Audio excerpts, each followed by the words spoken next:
Annuelle Pappalardo Blake was 44 years old when she was reported missing. The Vidal Sassoon receptionist was last seen leaving work in New York City around 6 p.m. on March 18, 1980. What happened to Pappalardo Blake remained a mystery for 42 years until recently, thanks to the help of genetic genealogy.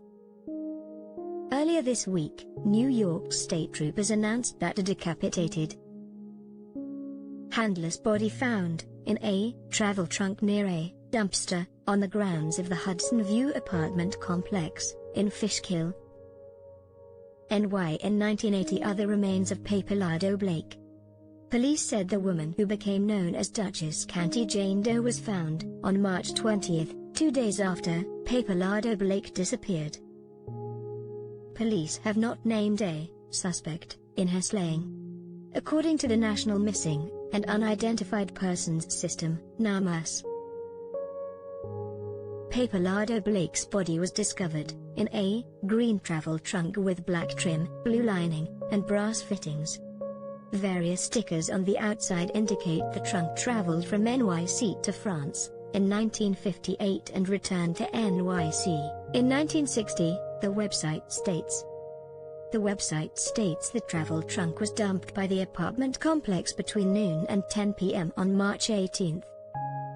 The victim at the time was described as in her mid-20s, around 56, and weighing around 135 pounds. Lack of DNA made it difficult to identify the victim, police said.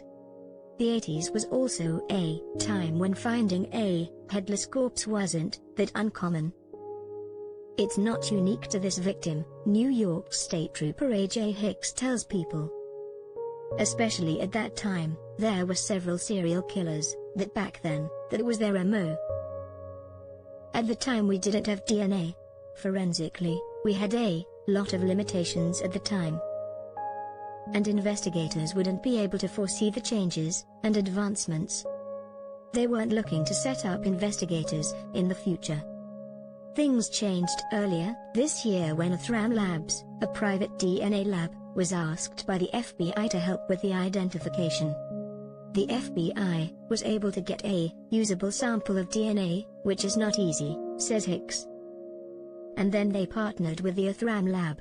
And then Athram, who specializes in this type of work, was able to get us a forensically usable sequence of that DNA.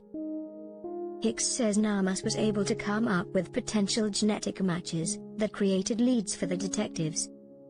Our investigator follows the leads, finds the potential victim's family, and then continues to work that lead and solidifies it as, yes, the victim is this woman, he says. This is her family. And then that allows him to continue to build new leads, and follow them to help bring justice for Anna.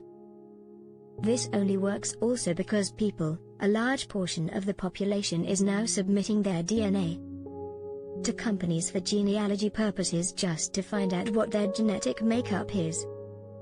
Or find other family members across the world that they didn't know about, adds Hicks. And that's allowing us to compare DNA, especially like this DNA from 1980, to find potential matches or familial matches. It took 42 years unfortunately, but we don't stop.